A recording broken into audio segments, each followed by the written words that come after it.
Hello and welcome back to the Burning Issues. This is Ali Arbaz and today's burning issue is the settlement. The settlement जो इस बार भी कर ली गई है और पिछले 70 सालों से जब भी चुनाव आया है, जिस साल भी चुनाव आया है, उससे पहले सेटलमेंट की गई है। और 2018 में भी सेटलमेंट की गई थी और एक नया प्रोजेक्ट आया था और उससे पहले भी और इवन बिफोर दैट। और ये हिस्ट्री रही है कि सेटलमेंट होना ज़रूरी है, अदरवाइज़ इलेक्शन नहीं होता। और अगर डिले होता है तो उसके पीछे भी बहुत सारे रीजंस में से एक ये रीज़न होती है कि सेटलमेंट नहीं हो पा रही अभी। सो इस बार पाकिस्तान की सबसे बड़ी जमात जो थी, जिसने 2018 में सबसे ज़्यादा वोट लिए थे और सबसे ज़्यादा वोट लेकर उसने अपना एक वज़ीर आज़म बनाया था। किस तरह से वज़ीर आज़म आया था वो भी एक सेटलमेंट थी। और लेकिन बहरहाल आवाम को यही बताया गया था कि वोट लेकर एक वज़ीर आज़म मुंतखब हुआ है और उसके जमात ने जिस तरह से जलसे किए और मैन पावर शो की, स्ट्रीट पावर शो की, और ये बताया कि सोशल मीडिया पर भी कि उनकी एक से है और उनकी मकबूलियत के ग्राफ जो है वो किस कदर बढ़ चुके हैं।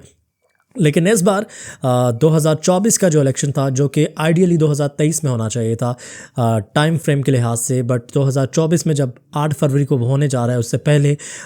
एक जमात को आउट कर दिया गया है। और रीज़न जो है वो इंट्रा पार्टी इलेक्शन बताए जाते हैं। अब ये इंट्रा पार्टी इलेक्शन क्या है? इंट्रा पार्टी इलेक्शन वो होते हैं कि जो किसी भी जमात को अपने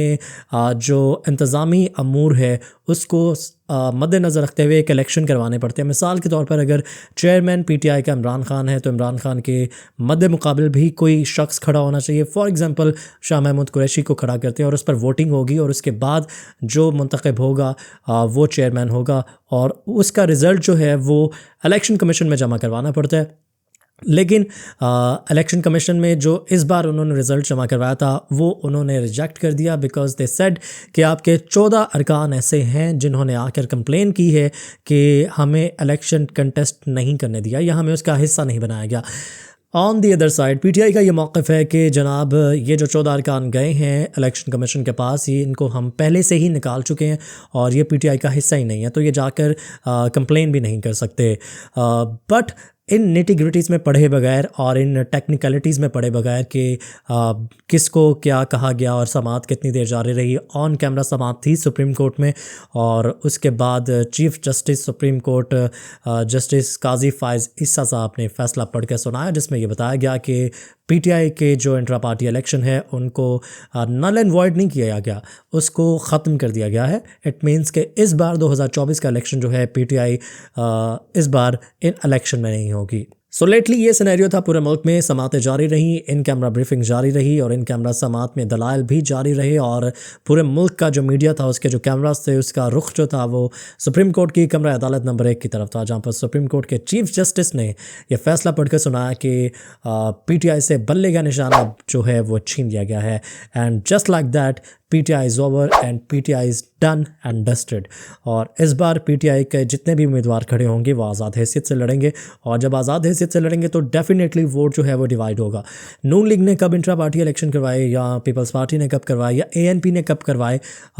जिस दिन ये फैसला दिया गया उसी दिन सुबह जो है एएनपी ने इंट्रा पार्टी इलेक्शन करवाया ही नहीं है, लेकिन उनको फ़ाइन करके उनका लालटेन का जो इंतखाबी निशान था वह बहाल कर दिया गया था। लेकिन हम इस एपिसोड में इसको ब्रॉडर लेवल पर डिस्कस करने की कोशिश करेंगे कि किस तरह से एक पार्टी को एलिमिनेट करने का जो एक ट्रेंड है जो इस बार चेंज हो जाना चाहिए था। और इस बार क्योंकि इस बार वर्ड पे मैं स्ट्रेस इसलिए दे रहा हूँ क्योंकि इस बार लोगों में अवेयरनेस थी, इस बार लोग जो थे वो फायर्ड अप थे, इस बार लोग जो थे वो देख रहे थे कि चीज़ें इस बार कुछ चेंज होनी चाहिए क्योंकि लोगों के पास इतना शौर आ चुका था अब। बट इस सब के बावजूद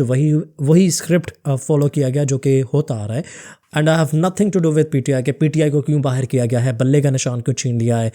या उनको दीवार के साथ क्यों लगाया जा रहा है। मैं ना पीटीआई का हूँ और ना ही मुझे कोई इतनी उनसियत है कि उनको क्यों दीवार के साथ लगाया जा रहा है। एज अ जर्नलिस्ट मुझे जो प्रॉब्लम है वो ये है कि हर बार की तरह इस बार भी 2024 में भी जब दुनिया तरक्की कर चुकी है, जब आपके हमसाए में लोग चांद पर पहुंच गए हैं, जब आपके हमसाए में लोग जो हैं वो उनकी करेंसीज 18 मुल्कों में एक्सेप्ट हो रही है, आप उसी ओल्ड स्क्रिप्ट पर क्यों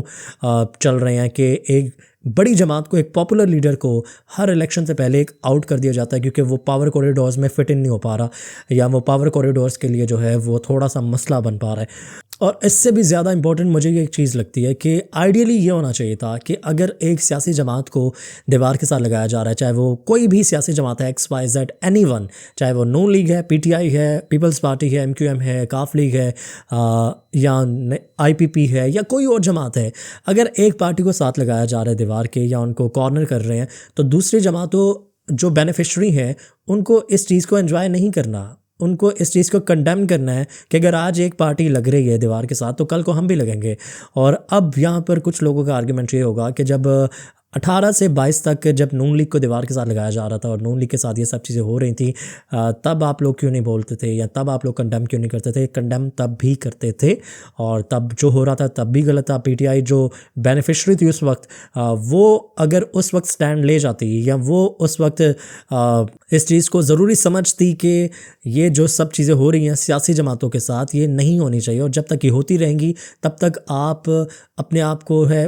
प्रॉपरली जो है एम्पावर्ड नहीं कर पाएंगे, आप खुद से जिस चुंगल में फंसे हुए हैं उससे आज़ाद नहीं हो पाएंगे। लेकिन अब इस आर्ग्यूमेंट के होते हुए आप ये भी नहीं कह सकते कि अच्छा जी तब ये हुआ था तो अब हम भी इसको एंजॉय करेंगे। अगर आपने इसी तरह चलना तो पाकिस्तान का फिर यही हाल होगा जो कि होता आ रहा है। और एंड आई थिंक कि सब जमातों को मिलकर एटलीस्ट इस मौजू पर इकट्ठे होना पड़ेगा इलेक्शन से पहले। ये जो सिस्टम है जिसके बारे में नवाज शरीफ लंदन में बड़ी लंबी लंबी तकरीर करते थे, नेम कॉलिंग करते थे और बड़ा नेम कॉलिंग करके बताते थे कि आप ज़िम्मेदार हैं इसके, और बड़ा गुस्से में उन्होंने गुजरांवाला का जो जलसा था PDM का पहला जलसा, उसमें बड़ा गुस्से का इजहार किया था। लेकिन जब से वो पाकिस्तान आए हैं, उनका मौक़िफ़ सुने, उनकी बयानात सुने या उनकी जो तकरीर हैं वो सुने, उसमें कहीं भी सिस्टम की बात ही नहीं कर रहे वो। और बाहर बैठकर जो सारी बातें हुई थी और उसके बाद जो सारी डील हुई, और अगर आपको ये लग रहा है कि नवाज शरीफ जो थे वो डील के बगैर चले गए तो डील के बगैर वापस आ गए हैं, तो आई थिंक कि आप ये वीडियो इधर ही बंद कर दें, क्योंकि बेसिक अंडरस्टैंडिंग है बच्चे बच्चे को कि किस तरह से बाहर जाया जाता है और किस तरह से सेटलमेंट के बाद बाहर वापस लाया जाता है। और अगर यही इसी तरह से नून लीग इस टाइम पॉपुलर है, हवा का रुख नून लीग की तरफ है, और अगर वो चुप करके इसी सिस्टम में रहते हुए इक़्तिदार में चोर दरवाजे से आ जाएंगे एक बार फिर से, तो उनके साथ फिर से वही होगा कि 5 साल पूरे नहीं करने दिए जाएंगे। और जब तक आप उनके यस बॉस वाला काम करते रहेंगे तब तक आपका इक़्तिदार जो है प्रोलॉन्ग होता रहेगा। अदरवाइज़ 5 साल पूरे होना बहुत मुश्किल है। और जो पाकिस्तानी सियासत के बिग थ्रीज़ हैं, इमरान खान, नवाज शरीफ और बिलावल भुट्टो / आसिफ अली जरदारी, इन दोनों में से जो भी पार्टी को हेड कर रहा है, इन तीनों को बैठ कर कंसेंसस करना चाहिए था कि सिस्टम को पहले ठीक करना पड़ेगा, और जो सिस्टम को डील करने वाले लोग हैं उनसे पावर वापस अपने पास लेनी पड़ेगी। इसी सिस्टम में रहते हुए अगर आपने इसी तरह इलेक्शन करवाने हैं तो फिर ये सब करवाने की ज़रूरत ही नहीं है। सिर्फ ऐवान सदर में एक तकरीब रखें हल्फ बर्दारी और एक बंदे को जिसकी तरफ हवाओं का रुख है, जो इस वक्त बेनिफिशरी है और जो बाहर बैठ के बहुत लंबी लंबी तकरीर करता था, बहुत ज़्यादा नेम कॉलिंग करता था, और यहाँ पर आकर मुंह से नाम नहीं निकल पा रहा उनका, और सिस्टम पे और निज़ाम पर और ये जो